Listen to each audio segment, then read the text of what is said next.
Wow. Welcome. Let me put your record on in the background. Welcome back to the High Epic Times. Yeah. So excited Thank you. to talk about. Good to be back with y'all. Yeah. So Thor, one of the things that I wanted to ask you about with this new record, was it recorded in front of an audience? No, so Travis Weller, violinist in our band, he has access to all of the music halls on University of Texas campus. Oh.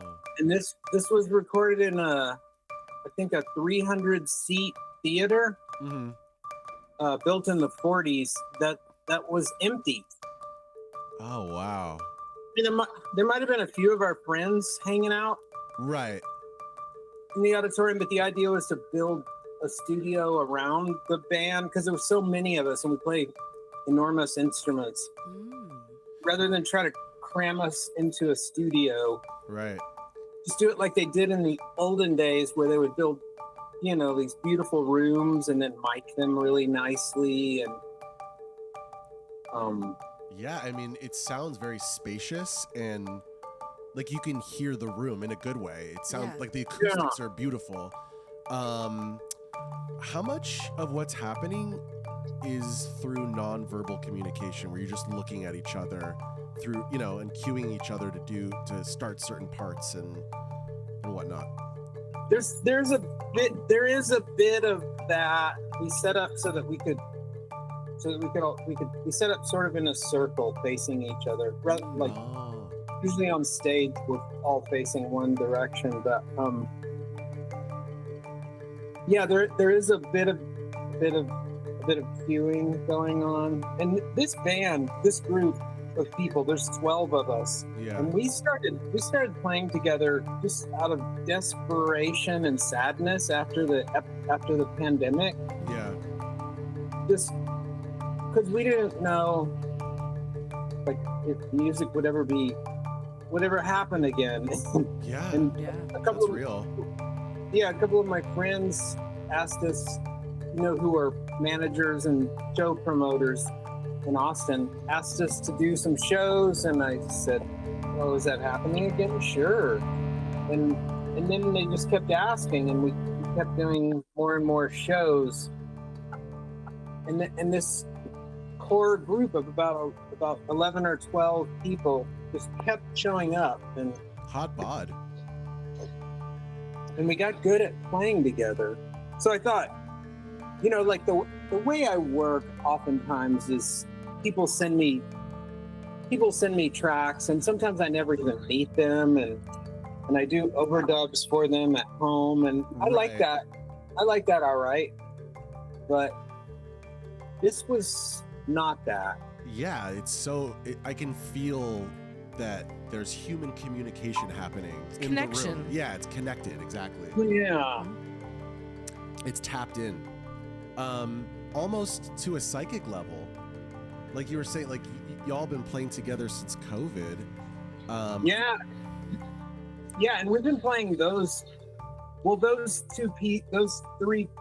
pieces and a few more, but just playing with that music, it sort of expands and contracts with however much time we're supposed to fill and whatever space we're in. So the pieces are pretty different every time we play them. So I'm not at all bored of playing those pieces. We are working on 2 new ones now, but I mean, I guess this approach to music sort of lends itself to some improvisation, I would imagine.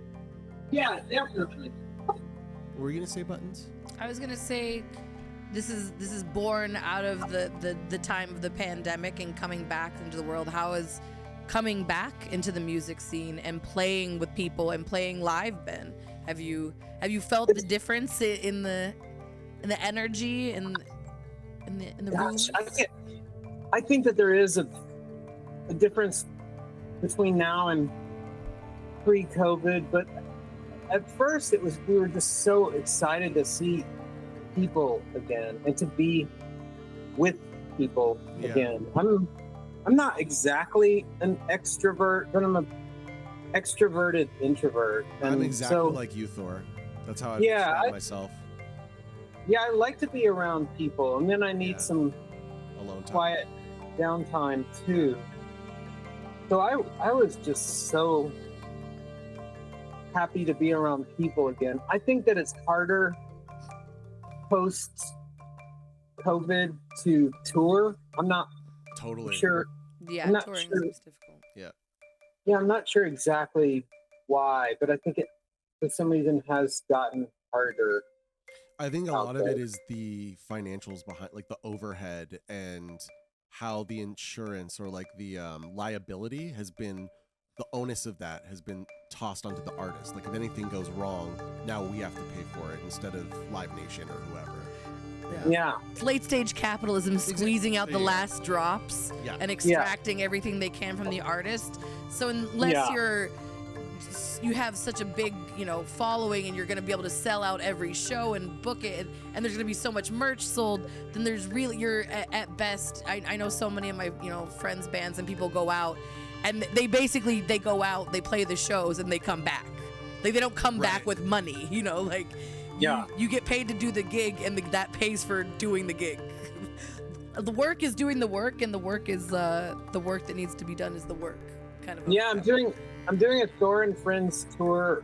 I won't take the 12-piece gigantic Austin lineup, but I have a northeast, like upstate New York group of people that I like to play that music with, and I'll do a 1-week tour in early August, and that I'll probably lose money on that. I'm not sure.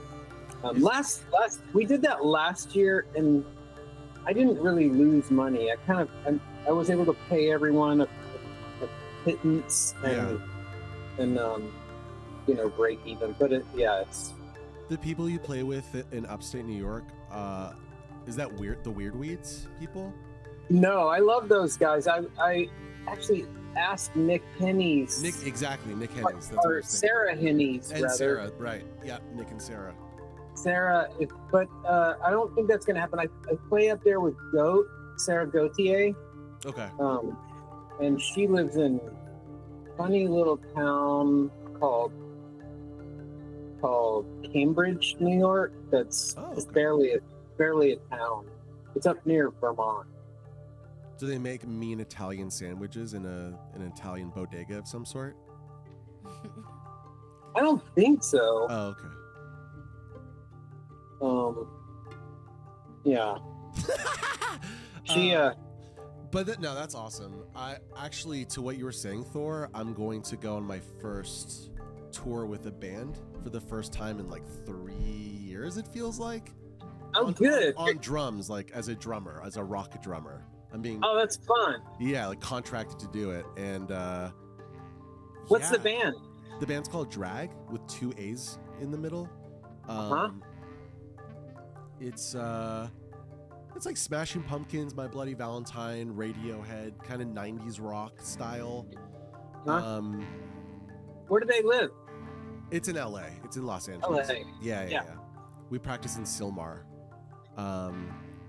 But so yeah, I haven't toured in a while, and I can already tell from a distance that shows are more like local shows or shows for bands like us who are, I guess it's like a small medium band. It's like $30 at the door now, $35. And it's like, holy shit! People are shelling out that much to see us and 2 other bands. Like that's wild. I know. Isn't that so weird? That's what I used to pay so for. expensive. And then of course that disincentivizes people from going to see shows, and then it's like this potential downward spiral, and AI can only make it worse, I would imagine. I think the weird spiral is like it's in the same sense that like the middle class is being squished out. The same thing is happening musically, right? Because there's the $30 show. If you're that middle class band that's like you guys have enough of a following where you could go on tour and people want to see you, but you're not big enough to book a bigger venue, then you're stuck in this weird spot where you at best can break even and it's really struggling. Exactly. But there's like the bars are having $5 shows again. Right. You know what I mean? But you're stuck watching your friend's local band that you've seen like every weekend for like the past. There's no more middle class bands. There's no middle class bands. Either you're a huge Spotify one or you're just local. That's a good way to put it. That's a good way to put it. That those of us who've lived like sort of in the middle class forever, just like, what the fuck are we doing now? The only thing that everybody's got clout on the internet. Yeah. You know, you have clout on your on the internet, and maybe you could do a good merch run if you come up with something quirky. But it's right. It's fucking everybody. Yeah. But it's forcing people to. I think people want. Because we came out of COVID, right? People want community. People want community and they want connection. So the return of the $5 bar show, I think, is beautiful. I guess bands like Animal Collective and artists like Santa Gold, they're the ones getting fucked the hardest. Yeah. Right. Yeah. They're just, that's why they're, you know, artists on that level are saying, we can't even justify the tour. We're going to have to cancel it. Yeah. Yeah. I think tons of those kind of tours have been canceled. Yeah. So, I guess. You know what? Yeah. With our super busted political predicament now. Yeah. Going to shows and being with my freaky people. Of course, I do it. Yes, at protests, but going to shows and being in my community is more important than ever. So. I've just been doing it locally. I mean, you know, you lived here for a while. Austin is still just voraciously hungry for shows. People go to all kinds of weird shows. So many great bands are still coming out of Austin, right? Yeah, every night of the week. Yes, every night of the week. There's just weird, awesome shows to go to. Yeah. So, have you heard of that band, Grandmaster, by the way? I have heard of them, but I don't know what they do. Are they from Austin? They're from Austin. I just started listening to them last week, and I was blown away. I was like, holy shit. I'll check it out. Yeah, I don't know. I have this feeling that they're related to, what's the orchestra band? The Golden Dawn. Golden Dawn? Yeah, it feels somehow connected to that. Huh. That's just my intuition. I could be totally wrong about that. Yeah, I'll go looking. But like, how do you manage 12 people when touring? Like, that's a big crew. Oh, we don't tour that band. That band is only for local. Okay. Yeah, and for the recordings, I don't. I mean, I would have to get a grant. We got a grant to make a record, so I was able to pay everyone. Sick. Oh, that's beautiful. Yeah, that's great. Yeah, there were these City of Austin music grants, and we got $10,000. So I just paid everyone a bunch of money. Oh wow! Dude, we're gonna probably make the next record for free because those grants are over, and I think the federal government has I don't know how they have managed to keep the city from giving creativity grants, but apparently that's not going to happen anymore. So we're probably just going to do. We'll all do the next one for nothing. Right. Just fine. I mean, we all have. When was the last time you've done like a big tour that required like, oh man, I've been away for like a month, 2 months. This is like 2016. No, 2016. Swans. Yeah. But Thor Friends did a couple of 2-week tours. I just did in November. I did a 2-week tour with Water Damage. Oh, cool. Okay. But I don't think that Water Damage is going to do long tours because those guys are all dads. Yeah. And they don't want to be away for super long. We're going to do a 2-week one in August, September in Europe. Oh, amazing. Yeah, they're such sweet guys to tour with. And Mari Rubio is in that band too. Oh, really? Yeah, cool. She lives in New York now. Yeah. Mari from Orange Milk. Oh, okay, yeah. We're label mates, I guess you could say. Oh, awesome. Yeah. And then Thor, you've gone viral in the last couple months. I have for what? I think I saw a clip of you at in Austin City Hall. Maybe was it Alex Jones or something? Yeah. Am I remembering that right? One of Alex Jones's minions interviewed me at the Capitol because we were protesting against Elon and Trump. Right. And I think that was Owen Schroyer. That's that guy's name, right? Yes, Yeah. you're right. Wow. He was arrested for January 6th rioting. He was. Didn't he serve hard prison I think. time? Yeah, I think he did some prison time. And then he also was in that Sandy Hook defamation case. He was? I didn't know that. Yeah. Wow. He's a real POS. Wow, what a scumbag. Yeah, he's really bad. And I know you can't hear it, but we're listening to your record in the background. It's amazing. Oh, good. Thank you. I think it just finished track 1. Yeah. Oh, yeah. Track 1, I think, is like 18 minutes long. Yeah, exactly. So track 1. Now we're on track 2. Yeah. So it's been almost a decade since you've done like a long tour. I feel like I'm getting to that age where I'm like, man, being asked to do like a 1 month, 2 month tour. It's a lot. It's a lot. It's so hard on your body. Yeah. You don't get much sleep. Sleep is weird. When Swans used to tour on a bus, I actually did get tons of sleep, because I can sleep in a bus, but some people can't. I guess we do okay in water damage. We just tour in a van, but we're pretty vigilant about making sure you get good rest and stuff. Yeah. It is hard. I don't know that I want to be doing that at this age, but maybe I don't know. There is something about your energy in music, like you're able to alchemize dark energy into light. Oh, thank you for saying so. Yeah. And also, I know we briefly touched upon this the last time we talked on the show, but I'm pretty sure Swans, like the era that you were in Swans, is the most beloved era of any underground rock band of all time on Rate Your Music, on that whole website. Oh, cool. Does that ever blow your mind? That I feel really sort of I feel really fortunate to have been a part of that. Yeah, I mean, like that run of records, like the Seer, To Be Kind.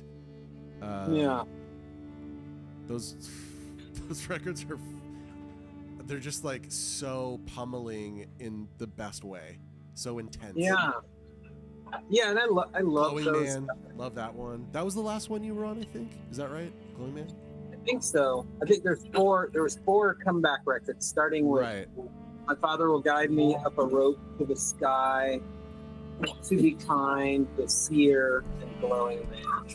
And like, now that you're out of the band, do you listen to their new records as a fan, or like as a how do you experience it? I need to listen to the new one. I listened to the last one, which I wasn't on, and I loved it. And, The Beggar, and when I saw The Beggar. And when I saw him live, I loved it. Yeah. I thought, wow, this is better to experience as an audience member than as a player. Because as a player, you're like playing these bludgeoning parts, and you just get tired. You start to think, so really have to be 30 minutes of this? But when you're in the audience watching, do you ever think, man, this would be a little cooler though if I was I do think that. Okay. I did think that, just because I got good at being in the Swans. So I thought, well, this is good, but if there was like a hairy Neanderthal ape-like man up there, just like, like it needs Thor sauce. Yeah, I thought, well, these guys are doing a great job. But so this is the 5th, if I have that right, 5th Thor and Friends record. Is that true? It is. Yeah. It's funny, like you start a band and you're like, oh, well, we'll see where this goes. And then And then suddenly he's been a band for 9 years and we have 5 records out. Oh, wow. And this one, you know what? This one, like when I started the band, I was coming out of Swans. I had quit Swans because I wanted to be around my mom and around Peg, and wanted to not do that anymore. I wanted to do something else. Yeah. And I was very insecure about that. So I would get like all these famous singers and contributors to be on the Thor Friends records, and the producer Jeremy did an amazing job, and those records are just full of like studio wizardry and special guests. But this record, the new one, I'm thrilled with it because it just sounds like we sound live, and this is awesome. I'm loving it. I love this Moog. There's like a Moog knob turning situation. There were no Moogs. It's all orchestral instruments. I don't know. Oh wow! If you're hearing a drone piece, yeah, it's the track 2 drone piece. Yeah, there's no synthesizers. Maybe was it going through a pedal or something? It might be I don't know what you're hearing. Maybe I'm just stoned. I am stoned. I'm relatively stoned. It sounds like a string instrument thing to me. Yeah. It seems like a cello or something. Now it does. Yeah. Yeah, our cellist uses weird effects. Okay, maybe that's because now that effect is off and I can hear the cello. Yeah. That was whatever it was fucking rad. Yeah, it was a delicious flavor in the dish. Yeah, and if I didn't know it was recorded live, I would just assume I'm listening to studio wizardry anyway. You know? Yeah. The fact that it's recorded live is really beautiful. It's impressive, yeah. Yeah, Craig, the guy that recorded, the engineer, his name is Craig Ross. He and I have been making music together since 1984. Oh my God, really? Yeah, we met in college, and then we both ended up moving to Austin together and started a band in '87 called Stick People. Mm-hmm. That was kind of a big weirdo band in Austin for about 4 years. Right, I was in one of those. Yeah, you were. It was exactly 4 years, I think, too. It's funny. That Zorch existed? Yeah, more or less. I think that's kind of the perfect shelf life for a band. Pretty much, it was 4 years. Yeah. It's a good relationship. You fall in love. You hit it off. Yeah. There's the honeymoon period. You solidify your sound. Yeah. You become beloved, and then you break up and disappear back into the wind. You're there and you're hot enough, just enough to like captivate people's minds and memories. Yeah. And then you become an era. Yeah, right? Yeah. And people look back at that era when like that band used to play. Like that was 2016 to 2020. Like those chunks of time become. You associate the band with that chunk of time. Yeah, it becomes a vibe. It's a whole vibe. Thor, would we be able to find Stick People on YouTube after we get off the call with you? Oh man, I don't think we are. I don't think we are anywhere on the great web. I did finally get some digital recordings of it, but I don't think it's out there in the universe, sadly. Oh, I wanted to tell you, I'm so happy I remember this. I've really been enjoying your content on your studio. Oh, thanks. That was a great series. Oh, thank you. I'm gonna do another one of those. A lot of those instruments, I build them, and some, sometimes they get played once a year. Like somebody will send me something to play on, and I think, oh, that weird thing would sound good on this. That was the record company's idea, completely. Joyful Noise. Oh, really? They're so much. Yeah, they're so fun to work with. They just have cool ideas. That's notes for a late. I'm impressed. Yeah, good for them. I like that. I think they're an LA-based label. Is that right? There may be some. There may be. No, they're. You know where they're from? They're from. Or like West Coast. They're from Indianapolis. Oh, yeah. I'm getting them. Yeah, Joyful Noise. They're from Indianapolis, but now they've moved. Now they've all moved all over the place. So I think several of them live in New York. One lives in Austin. I think Sleeping Bag was a band on Joyful Noise. Let me just look up the Joyful Noise roster. Let's see. Oh, Deerhoof? Yeah, Deerhoof is the biggest band on Joyful Noise. Yeah. And Jad Fair is on there. Yeah. Hey, you're on the Joyful Noise Google. So, like when you look up Joyful Noise, you're in the top 15 artists they list. Oh, hell yes. Good. Yeah.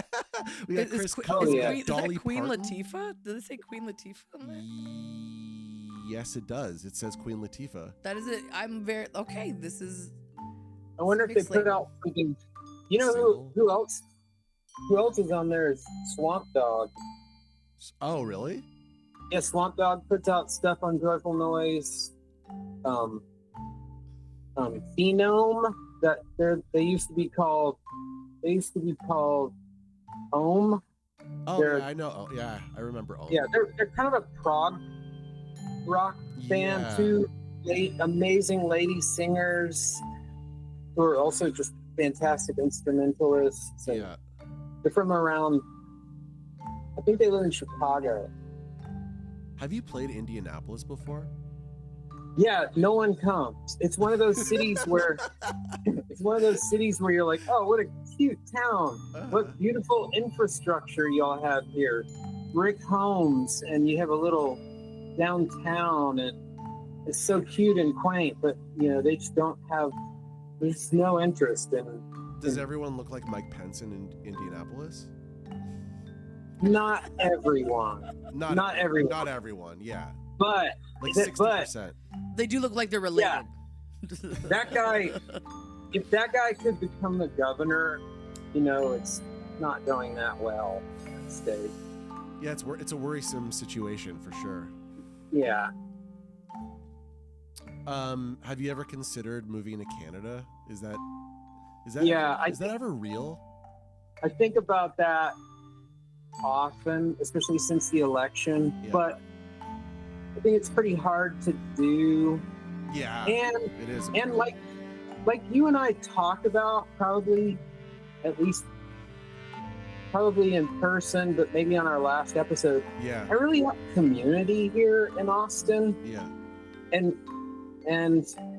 when I was in Europe when the election happened, and I was just devastated. Yeah. But when I got back to Austin, I felt like, okay, I'm in a liberal stronghold here. I'm at least surrounded by like-minded people. Yeah. It's time to fight for our communities, to fight for the people that are. It's very easy to fantasize about running away from America's problems, but if you're tapped into community and you have people around you that are doing the work, like now is the time to dig the roots deeper. Amen, sister. Amen. To fight back against that and to protect people. We saw recently in San Diego, people were chasing ICE officers out of San Diego, out of their community, which is amazing. That's amazing. Like that's what it takes, because when it comes down to it, we have the numbers. Yeah, we do. And we have the heart. We just don't have the organization a lot of the times. But this is the time, I think, especially with where we're going, especially with art, right? Now is the time to art is resistance. Make your resistance art. Use your platform. Yeah, exactly. Tuck into community. Because exactly. And their monstrosity is already beginning to crack and come undone. I mean, Elon is now, I guess, out of the government. And he got a black eye from Scott Bessent. Scott Bessent punched him in the eye, so that's good. I wish we all could. But, it's so bizarre to watch in real time. It's like watching a group of overgrown entitled boys have our sleepover, and everybody's just pulled an all-nighter, and they've just been drinking soda all night, and now Elon and Trump are fighting. I don't want to be your friend anymore. Well, then you can't play with my private jets, and I'm not gonna give you money for your new startup. And I don't want to hang out with you anymore. They're throwing tantrums. They're fighting each other. The girls are fighting. It's so beautiful. It is beautiful. They're eating themselves from the inside out. So the worst people in the world, just the absolute worst people. And So even this Nick is Fuentes and MAGA aren't getting along. So it's like, yes, tear each other apart. This is good for wow. you know. I didn't even know about that one. What's their problem? Nick Fuentes. Okay, so I would say a lot of MAGA people are pro-Israel, and Yeah. Nick Fuentes is not. Right, Oh. but for totally different reasons. It's an America First reason? Yeah, Where it's like, so- we shouldn't be spending money other places. Exactly. Reason? Yeah, so you got that, and then he's just like, he wants Trump to be more right wing. That's usually his criticism of him. He's like, not Wow. racist enough. Yeah, exactly. Not homophobic enough. Yeah, he said that we need to go back to 1099 instead of 1999. Like, what an idiot. Bro, you don't. You want to go to 1090. You don't want modern medicine. You want to go. Wow. You want to go. You want to have serfdom. Yes. You want to That's go what- till the lot. And they want to ban porn. That's the part of it where I'm like, Oh, now you've Come gone. on. Now you've gone too Yeah. far. we know that, like, You're the kinky biggest and purveyor Yes, of porn. Yeah, that's what I'm saying. Exactly. Yeah. Look, Terrible. Thor, anything in the future that you wanna? let Anything on people the know? wind? Yeah, anything on the, any wind on the wings? Anything down Yeah. the lake? Yeah, yes. Those two tours are I'm excited about those. Yeah. And I'm really like the record, this new record has gotten some nice reviews. I mean, reviews don't mean anything, but they are nice to read Yeah. because Those are affirmations. Kind words. yeah, somebody listened to it, wrote about it. That's so nice. It's nice to have a couple of tours coming up in the late summer, but then I don't know beyond that. I've kind of learned to live without much planned. You know, things like tours you do have to plan, and I might start planning a little more in 2026. I'm probably going to do a Europe tour with Jarbo. Okay.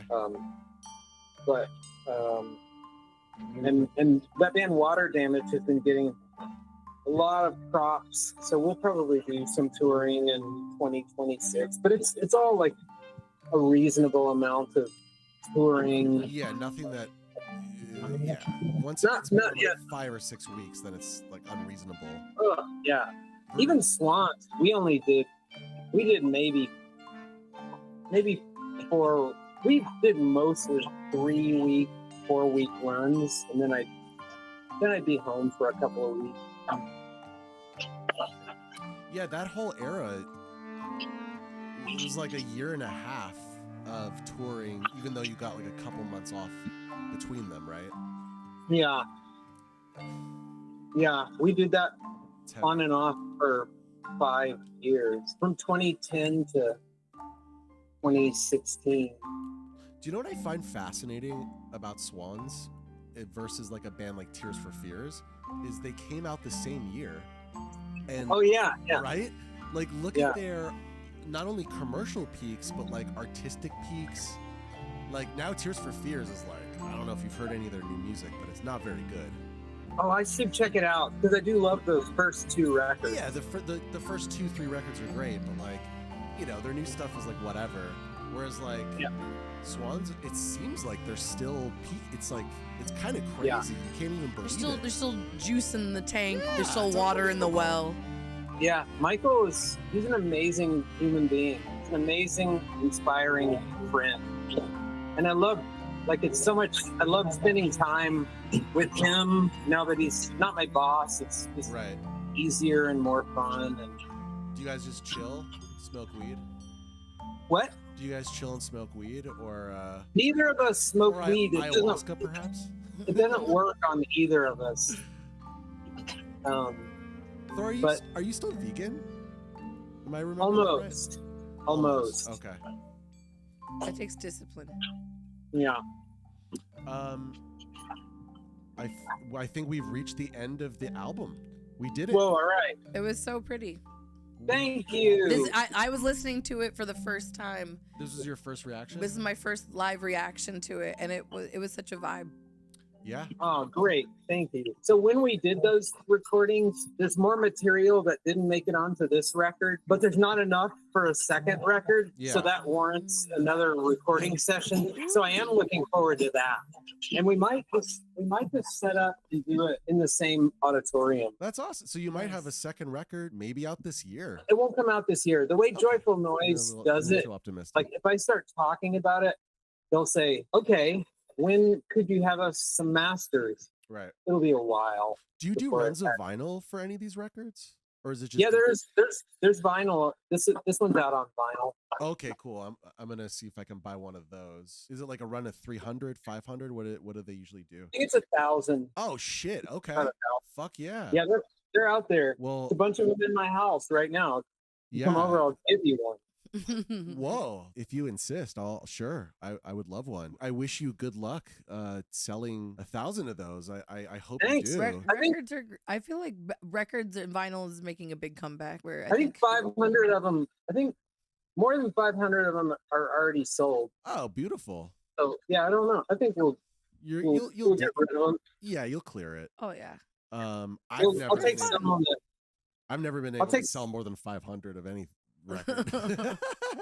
Yeah, it's in terms of physical. Yeah, people just steal it on Spotify. Yeah. Spotify, I'm starting to understand the game, and you gotta like collaborate with other people, and it's like a whole thing. But feeding the algorithm. You gotta feed the algorithm demons. It's ridiculous. Yeah. But Thor, we really appreciate your time, and I loved listening to this record and chatting with you. This was really fun. Thank you. Thanks, y'all. Thanks for having me. Yeah, always love talking to you, and much love, and hopefully we can hang much soon. love, y'all.